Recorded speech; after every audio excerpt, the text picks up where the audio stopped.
देखो कितना विश्वास होता है भक्त को, कैसा वो श्रद्धावान होता है। एक राजकुमारी और दूसरी एक जमींदार की पुत्री, दोनों को मित्रता थी। एक दिन राजा के यहाँ भगवत प्रेमी महात्मा आए, वो संत सेवी राजा थे। महात्मा जन आते रहते थे और महात्माओं का कार्य ही होता है निरंतर अपने प्रभु की सेवा और सुमिरन में मगन रहना। सेवा सुमिरन ये बहुत बड़ी सामर्थ्य है। अगर हम हर समय सेवा और सुमिरन में रहे तो कभी कोई माया प्रपंच हमें परास्त नहीं कर सकता। जहाँ हम सेवा सुमिरन से अलग हुए वही माया का प्रभाव पड़ता है। तो भगवान का शालिग्राम स्वरूप उनके पास था, खूब भाव से सेवा कर रहे थे और नवीन अवस्था की कोमल हृदय वाली ये दोनों सखियां देख रही थी। इनके मन में आया ऐसे हम भी ठाकुर सेवा करें। देखने से सुनने से हमारे हृदय में प्रभाव पड़ता है। गंदी बातें देखेंगे, गंदी बातें सुनेंगे, उसी का चिंतन होगा, हृदय गंदे आचरणों की प्रेरणा वाला बन जाएगा। अगर हम भागवतिक बातें सुनेंगे, भागवतिक दर्शन करेंगे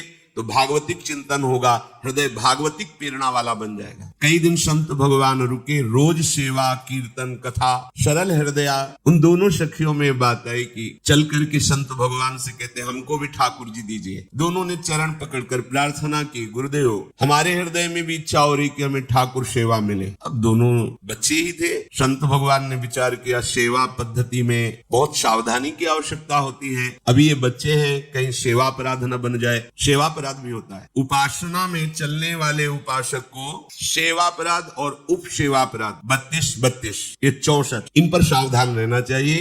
ये गलती नहीं होनी चाहिए। जैसे आप ठाकुर सेवक हैं, अपने घर में सेवा विराजमान किए हुए हैं। अब जैसे आपको ठाकुर जी के दर्शन के लिए जाना है, जहां तक ठाकुर जी के दर्शन करने के लिए जाना है, हो सके तो पादुका न पहने, नंगे पैर दर्शन करने जाए। यदि आप में ऐसी सामर्थ्य नहीं है किसी कारण से, तो सीढ़ियों में पादुका नहीं पहनना चाहिए। जहां से मंदिर की सीढ़ियां हैं, पादुका उतार कर माथा रखकर सीढ़ी में फिर चढ़ना चाहिए। खड़ाओं या पादुका पहन करके श्री विग्रह के दर्शन करने के लिए जाने में फिर अपराध लगता है। अरे अपने मालिक के दर्शन करने जा रहे हैं, स्वामी के दर्शन करने जा रहे हैं, प्रभु के दर्शन करने जा रहे हैं, तो अपनी कुटिया से और मंदिर तक नंगे पैर जाना चाहिए। ये भावना रखनी चाहिए। भरत जी जा रहे हैं प्रभु के दर्शन करने के लिए, अयोध्या से पैदल ही चले थे, तो सुकुमार चरणारविंद तो बड़े बड़े फफोके छाले पड़ गए। वशिष्ठ जी ने देखा, सबने मिलकर भरत जी से कहा पालकी पे बैठ जाइए। तो उन्होंने कहा हाँ, मेरे प्रभु यहाँ नंगे पैर चले हैं और मैं पालकी पे बैठ जाऊं? उचित तो ये है कि अपने प्रभु के दर्शन के लिए मैं जा रहा हूं, तो जहां जहां प्रभु के चरण पड़े वहां मेरा शीश पड़े, अर्थात सिर भर जाऊं। उचित मोरा सबते सेवक धर्म कठोरा, यहां मैं सर के बल चल के जाऊं पर असमर्थ हूं। तो आप कह रहे हैं पैर में छाले पड़ गए, आप सवारी में बैठ जाइए, ऐसा नहीं हो सकता। तो अपने प्रभु के दर्शन करने के लिए जब जाए तो हो सके सामर्थ्य हो तो पादुका न पहने, कोई खड़ाऊं चप्पल जूता आदि ना पहने। अगर पहने तो बस सीढ़ी तक ही पहन कर जाए, ऊपर सीढ़ियों के नहीं। इतने सुकुमार मत बनो, ये आग में जलाया जाएगा शरीर, ये गाड़ दिया जाएगा शरीर, इससे ज्यादा प्यार ना करो। अब इतना दृढ़ विश्वास कि ये बच्चे हैं, सेवा भाव कैसे पूर्ण कर पाएंगे? तो उन संत भगवान ने दोनों बच्चियों से कहा कल ठाकुर जी लाएंगे, हम आपको दे देंगे। तो गांव में घूमे तो आसपास गोले गोले से पत्थर मिले, पत्थर लाए और कहा कि ये लो तुम्हारे ठाकुर। दोनों देखो गुरु वचनों पर और गुरु प्रदत्त सेवा वस्तु पर कितना भाव होना चाहिए। उन्होंने दृढ़ विश्वास किया कि मुझे भगवान गुरुदेव ने दिया, ये भगवान है मेरे। दोनों ने अपने हृदय से लगाया। अब एक जमींदार की पुत्री थी, एक राजकुमारी, स्वर्ण के सिंहासन में, और उनका नाम रखा शिलपिल्ले ठाकुर। शिल पत्थर, तो उनका तुम्हारे ठाकुर का नाम शिलपिल्ले गोविंद है। दोनों सिंहासन पर रखकर आराधना करते, भाव प्रतिपल बढ़ता गया, नाम निरंतर जप। गुरु प्रदत्त ठाकुर पर विशेष चमत्कार हृदय में प्रकट होता है यदि उन्हीं की नियमावली से चलो। अपने मन से बाजार से खरीद लाए, विराजमान किए, कभी सेवा की कभी नहीं की, वो भी अच्छा है, कम से कम भागवतिक भाव तो है। लेकिन सिद्धि जो प्राप्त होती है वो गुरु कृपा से, गुरु प्रदत्त ठाकुर से। जैसे धन्ना जी को भांग के बट्टे में ठाकुर जी प्रकाशित हो गए, गुरु प्रदत्त। अब ये सखियां जब बड़ी हुई तो इनके ब्याह की बात हुई। तो जो राजकुमारी थी उनका राजकुमार से किसी से ब्याह तय हुआ, ब्याह हो गया। अपने माता पिता से जब विदाई ली तो अपने ठाकुर जी को जो सिंहासन में थे, सिंहासन से एक सुंदर पेटी में से और गोद में, और अंदर ही अंदर जल रही है कि प्रभु मैंने प्रीतम आपको माना है। संसार के व्यवहार में ये प्रीतम बना हुआ है, पर प्रभु हमारे प्रीतम दो नहीं हो सकते, हमने हृदय से आपको माना। इसी विचार में वो बड़ी उदास है। पहले पालकियों में ऐसा राज सैनिक चल रहे हैं, पालकियों में वो बहू जा रही है और राजकुमार घोड़े पर। राजकुमार बार बार पालकी के समीप जाता, दर्शन करने की इच्छा होती है ना, तो उदास देखता, मन में बड़ी गिलानी हुई। उसने कहा एक नदी थी, उसने कहा यहाँ हम थोड़ी देर विश्राम करना चाहते हैं, राजकुमारी की पालकी रखी जाए और सैनिक दूर खड़े हो। तो राजकुमार वैसे ही आज्ञा हुई। तो बात करना चाहते हैं पर वो ना देखती है और न बात करती है। और इतना सुंदर रूप, क्योंकि ब्रह्मचारिणी और भगवत आराधना। अब उसके हृदय में जलन हुई कि ऐसा क्या है जो हमसे बात नहीं कर रही। बस बार बार ऐसे पिटारी खोल के ऐसे ठाकुर जी को देखती। नाम जप और सेवा के प्रभाव से वो सिल नहीं रह गया था। वहां उसको सांवरे श्याम सुंदर की झांकी मिलती थी। जब अपने शिल्पिल्ले ठाकुर जी को देखती तो ललित त्रिभंगी श्री लालजू महाराज श्याम सुंदर दिखाए, अत्यंत आसक्ति। गुरु प्रदत्त किसी भी शब्द में, किसी भी वस्तु में दिव्यता होती है, बस हमारी भावना होनी चाहिए। अरे बोले ये हम नहीं दे सकते, ये गुरु प्रदत्त है, नहीं हम प्राण दे सकते हैं, लेकिन ये नहीं। जिसका गुरु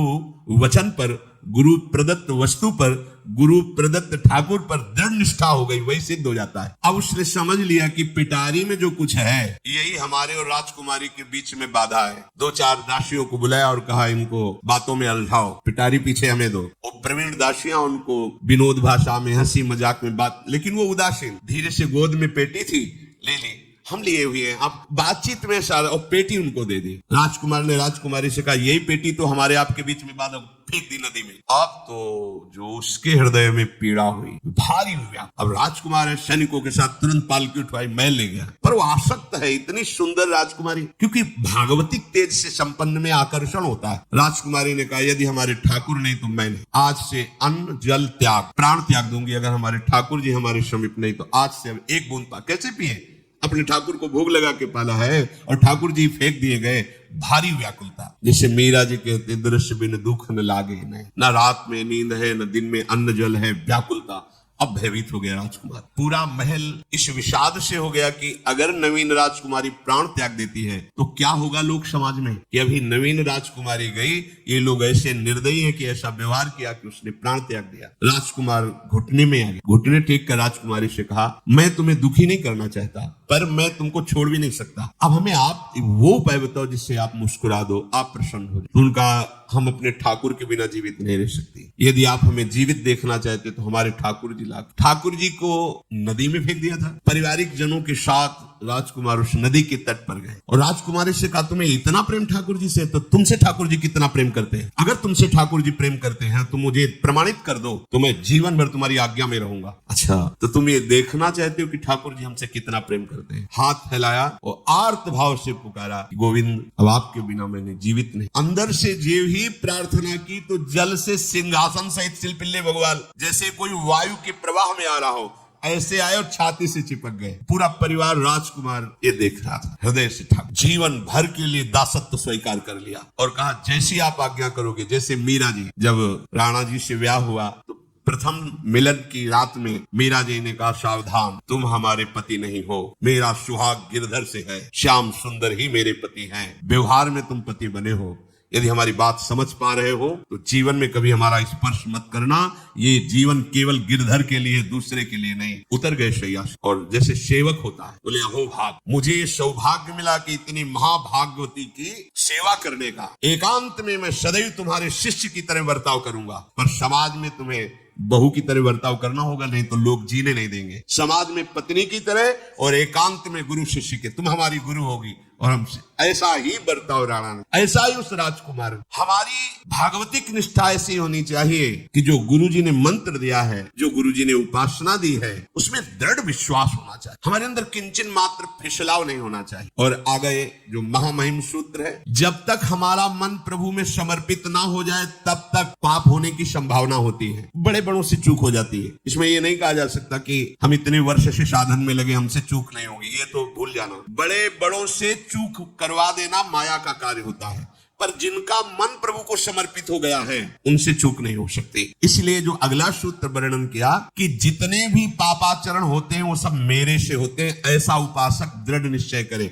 ऐसा नहीं कि पापाचरण भगवान से, भगवान करा रहे हैं। ये लोगों का एक प्रश्न होता है कि जब सब कुछ भगवान करा रहे हैं, भगवान की इच्छा के बिना पत्ता भी नहीं हिलता, तो जो हम पापाचरण गलत आचरण वो भी तो भगवान ही करा रहे हैं। इस विषय को समझना। आज के समाज का जो मानसिक स्तर है, जब हम त्याग की बात करते हैं कि गंदे आचरण नहीं करने चाहिए, तो जो समझाया जाता है, जो समझ है आज की आधुनिक, वो ये समझ है, कुछ ऐसे जनों ने ये निर्धारित भी किया है कि बहुत भोग कर लेने पर फिर समाधि की प्राप्ति होती है। अगर ऐसा होता तो लाखों लोग समाधि को प्राप्त होते, लाखों लोग बिना साधना के।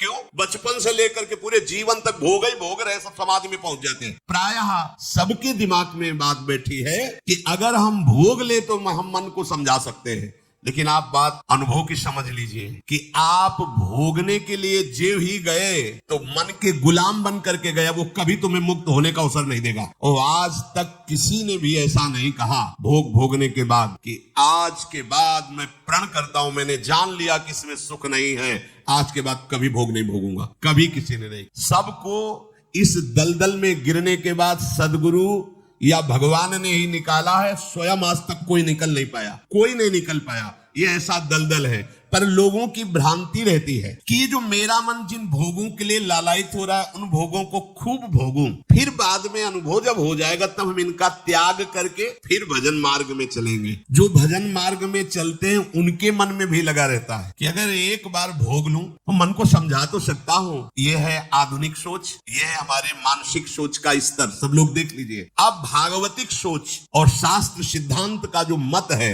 वो ये है, ये डंके की चोट से गाया गया है और इसी मार्ग में चल करके समाधि को प्राप्त हुए महापुरुष। एक भी कोई ऐसा समाधिस्थ महापुरुष बता दिया जाए विश्व में जिसने भोगों के भोगने के बाद समाधि को प्राप्त हुआ हो। जैसे हम भोजन कर लेते हैं तो लगता है कुछ नहीं, लेकिन 6 घंटे व्यतीत होते होते पर्चा बन जाएगा कि ये चीज फिर चाहिए खाने को। ऐसे ही कोई भोग भोगने के बाद कुछ क्षण के लिए उससे विरति हो जाती है, ठीक, लेकिन फिर कुछ मिनट होने के बाद फिर नई स्फुरना, नया संकल्प, नई क्रिया, नई भोग वासना सब हृदय में देख लो। इसके लिए किसी और से सलाह लेने की जरूरत नहीं। इसलिए ये जो संतों का मत है, शास्त्र का मत है कि भोगों के भोगने से भोग वासना दृढ़ होती है, कामना बढ़ती है, ना कि शांति मिलती है। लेकिन आधुनिकता में भोगों को भोगने से शांति मिलती है, ऐसी धारणा बनी हुई है और ये गलत है। और ये इतनी गलत हो जाती है कि हम हत्या करने लगते हैं, हिंसा करने लगते हैं, पूज्य जनों के साथ दुर्व्यवहार करने लगते हैं। आज तक भोगों में इति नहीं हुई। देवयानी जी भगवान शुक्राचार्य जी की पुत्री हैं। वो इतनी सुंदर हैं कि कोई अप्सरा भी उनसे होड़ नहीं कर सकती, क्योंकि भगवान शुक्राचार्य की पुत्री जितेंद्री, पवित्र, भगवत आराधन संपन्न। बड़ा प्रसंग है, उसको ना लेते हुए हम सारांश में बता रहे। वृषपर्वा की पुत्री शर्मिष्ठा, ये असुर राजकुमारी है। दैत्यराज वृषपर्वा, उनकी पुत्री शर्मिष्ठा, और दैत्य गुरु भगवान शुक्राचार्य, उनकी पुत्री देवयानी बड़े समाज के साथ जंगल में गई हुई थी। एक बड़ा दिव्य सरोवर था, उसी में सब राजकुमारियां स्नान कर रही थी। अचानक वहां से कोई महात्मा निकले तो जल्दी में सबने वस्त्र धारण किए। तो शर्मिष्ठा के वस्त्र देवयानी ने और देवयानी के वस्त्र शर्मिष्ठा, वो महात्मा निकल गए। वहां कोई उनको टिकना तो था नहीं। देवयानी ने देखा मेरे पवित्र वस्त्र, देवयानी ने वस्त्र धारण नहीं किया शर्मिष्ठा, जो महात्मा चले तो देखा कि हमारे वस्त्र राजपुत्री शर्मिष्ठा धारण किए। तो उनका तुझे पता है मेरे वस्त्रों को स्पर्श करने का भी तेरे को अधिकार नहीं, तूने धारण कैसे कर लिया? तो उनका ज्यादा मत बोल, इतना गुमान करके मत बोल। जैसे सब सेवक पलते हैं मेरे महाराज से, ऐसे तेरा पिता और तू ही मेरे महाराज के द्वारा ही पोषित है, क्योंकि वो तो राजा है, सारी सेवाएं वही देते हैं। ऐसा नहीं बोलना चाहिए, क्योंकि गुरु पुत्री है, आचार्य पुत्री है और सम्माननीय है। पर ऐसा वो बोल गई शर्मिष्ठा। देवयानी ने कहा तुझे पता है अगर मेरे पिता की दृष्टि बदल जाए तो 2 मिनट में देवता तेरे पिता सहित संपूर्ण राज्य को नष्ट कर देंगे। मेरे पिताजी के भय से ही देवता आक्रमण नहीं कर। शुक्राचार्य मंत्रवेत्ता है। ज्यादा बात बढ़ गई तो राजकुमारी का शासन चलता है। उसने कहा इस गुरुपुत्री को उठाकर कुएं में डाल दिया जाए। और उस समय वस्त्र धारण नहीं की हुई थी, उनको उसी स्थिति में डाल दिया गया और वो चली गई। उसी समय शिकार खेलने के लिए महाराज ययाति चक्रवर्ती सम्राट तो आवाज सुनी। सैनिकों ने बताया कि कोई देवपुत्री है, दिव्य तेज प्रकाशित हो रहा है उनके शरीर से और दूर से देखा है, ऐसा लग रहा है कि शायद वो वस्त्रहीन भी है। उन्होंने कहा तुम लोग दूर जाओ, और स्वयं महाराज ययाति गए और उनको जब हाथ पकड़ के निकाला और अपने वस्त्र से उनको आवेष्टित किया, तो उन्होंने कहा कि हमारी आर्य मर्यादा है, एक बार आपने हमारे शरीर को देख लिया और हमारे हाथ को पकड़ लिया, अब आप हमारे जीवन भर के लिए पति स्वरूप है, स्वीकार की। तो उन्होंने कहा कि देवपुत्री, मैं तो आपका परिचय भी नहीं जानता हूँ, आप कौन है? तो उनका भगवान शुक्राचार्य की पुत्री देवयानी घुटने पे हो गए तत्काल। उन्होंने कहा इतने बड़े महापुरुष की पुत्री के साथ मैं ब्याह कर सकूं, मेरी सामर्थ्य नहीं, क्योंकि मैं क्षत्रिय कुल में प्रकट हुआ राज परिवार से हूं, और वो तो देवताओं के द्वारा भी वंदनीय है शुक्राचार्य जी। तो उनका आप निश्चिंत रहो, ये विषय मैं संभालूंगी, पर आप मेरे पति हैं, ये स्वीकार कीजिए। बोले यदि शुक्राचार्य जी इस पर राजी हैं तो हम ये बात स्वीकार करते हैं। शुक्राचार्य जी विलंब होने के कारण व्याकुल ही थे। देवयानी जी ययाति जी को लेके गई, बड़ा प्रसंग है, पर उन्होंने कहा जब आप राजी हैं तो हम राजी हैं। शुक्राचार्य जी राजी हुए और वृषपर्वा को सूचना दिया कि मैं तुम्हारे राज्य को त्याग कर जा रहा हूँ। वो तो तत्काल आकर चरणों में गिरे, महाराज आपके बिना मेरा अस्तित्व क्या है, आप कैसे राजी हो सकते हो? बोले मेरी पुत्री को दिगंबर करके कुएं में डाल दिया गया, मैं इस अपराध से बिल्कुल तुम्हें माफ नहीं कर सकता। बोले कोई उपाय? तो बोले देवयानी बोले, तो देवयानी ने कहा तुम्हारी पुत्री हमारी दासी होकर चले तो मैं तुम्हें क्षमा कर दूं। बोले बिल्कुल ठीक। तथा पूरे राज्य की रक्षा के लिए राजकुमारी शर्मिष्ठा को देवयानी की दासी भाव में अब महाराज ययाति के महल पे पहुंचे। देवयानी ने कहा कि ये जो दासी भाव में आई हुई हैं, ये सर्वांग सुंदरी हैं, और आपका कभी मन उधर चलना भी नहीं चाहिए, अगर चलेगा तो आप हमारे दंड के पात्र बन जाएंगे। स्वीकार कर लिया और बहुत दूर उनके लिए महल का निर्माण करवाया और वो सेवा में आती है। कुछ समय के बाद जब देवयानी जी के पुत्र हुए तो वन विहार के लिए अपने पुत्रों को लेकर चली, तो उधर शर्मिष्ठा के 2 पुत्र हो चुके थे, इनको पता भी नहीं था, और वो दौड़ कर आए, ययाति को पिताश्री कह करके आलिंगन किया। छोटे छोटे बच्चे। देवयानी ने कहा कि हमने कहा था तुम्हें देखना भी नहीं है, और किसके पुत्र हैं? शर्मिष्ठा मुस्कुरा रही थी। देवयानी ने कहा तुम्हें दंड देंगी ही देंगी, और चली गई भगवान शुक्राचार्य जी के पास। ययाति भयभीत होकर के गए और शुक्राचार्य से प्रार्थना करे, क्षमा कीजिए मुझसे गलती हो गई। और शर्मिष्ठा से ऐसे नहीं मिले। शर्मिष्ठा ने कहा था कि आप जानते हैं कि मैं दासी नहीं हूँ, मैं राजकुमारी हूँ, ईर्ष्यावश दासी बना करके लाई गई हूँ, और मेरी सखी के पति हो इसलिए आप मेरे भी पति हो, मेरा अधिकार है आपसे संतान उत्पन्न करने का, शास्त्रीय सिद्धांत है। शुक्राचार्य जी ने कहा कि जो देवयानी कहेंगी वही हम मानेंगे, क्योंकि मेरी पुत्री है, क्या चाहती हो? तो बोले पुरुषत्व से इनको हीन कर दो। गुस्सा में आके शुक्राचार्य जी ने कहा तथा। उसी समय महाराज ययाति पुरुषत्व से हीन हो गए और वृद्धावस्था छा गई शरीर। अब ययाति ने कहा अब सुखी रहोगी तुम। तब देवयानी को भी होश आया कि ये तो क्या हमने अपना ही सर्वनाश कर लिया। कहा पिताजी अब इसका सुधार कैसे होगा? तो बोले जो पुत्र अपनी यौवन अवस्था दे देगा वही यौवन अवस्था इनके ऊपर आ जाएगी, वृद्धावस्था उसके पास चली जाएगी। महाराज ययाति ने अपने बड़े पुत्र यदु जी से कहा, तो उन्होंने कहा इसका प्रयोग कहाँ होगा? माँ के साथ? कदापि नहीं। मेरी यौवन अवस्था का प्रयोग मेरी माँ के साथ कदापि नहीं, क्योंकि वो बड़े ज्ञानी महात्मा, इन्हीं के वंश में भगवान श्री कृष्ण का प्रादुर्भाव हुआ, इसलिए यदुवंशी कहे। सबसे छोटे शायद उनका नाम पुरु ऐसा कुछ। उन्होंने कहा ये जीवन पिता का दिया हुआ है, इस पर पूरा अधिकार है, आप स्वीकार कीजिए। तत्काल वो वृद्ध हो गए, वो जवान हो। कई हजार वर्ष तक उन्होंने अपने पुत्र की आयु का विषयों में सेवन किया। फिर उनके मन में एक दिन बहुत घृणा, धिक्कार है मेरे जीवन को और धिक्कार है इस भोगा शक्ति को। अपनी आयु तो गंवा ही दी, अपने पुत्र की भी आयु गंवा दी, फिर भी वैसी भोग वासना। तो उन्होंने सबको शिक्षा देने के लिए बात कही, यत् पृथिव्यां व्रीह्यवं हिरण्यं पशवः स्त्रियः न दुह्यन्ति मनः प्रीतिं पुंसः कामः तस्यते न जातु कामः कामानाम् उपभोगेन साम्यति हविषा कृष्णवर्तमेवो भूय एवाभिवर्धते यदा न कुरुते भावं सर्वभूतेष्वमङ्गलम् समदृष्टिस्तदा पुंसः सर्वा सुखमया दिशा या दुस्त्यजा दुर्मति भीर्जीर्यतो या न जीर्यते तां तृष्णा दुःख निवहाम शर्म कामो द्रुतम त्यजेत। जिसका हृदय काम से व्याकुल हो गया है उसको त्रिभुवन की सारी सुंदरी स्त्रियां दे दी जाएं, जो धान स्वर्ण पशु सब वैभव, तो भी वो कभी तृप्त नहीं हो सकता। ये महाराज ययाति का त्रिभुवन की विषय भोग भोगने से भोग वासना शांत नहीं होती, वरम और प्रबल हो जाती है। जैसे घी की आहुति डालने पर आग भड़क उठती है, वैसे ही भोगों को भोगते रहने पर भोग वासनाएं प्रबल रूप धारण कर लेती है और वो इतना कमजोर हो जाता है कि सोचता है मैं इसके बिना जी नहीं सकता। जब मनुष्य किसी भी प्राणी से राग कर बैठता है तो उसके हृदय की सामर्थ्य नष्ट हो जाती है। किसी भी, देखो ना, छोटे छोटे नशाओं में इतना हम आसक्त हो जाते हैं, अब हम इसके बिना जी नहीं सकते।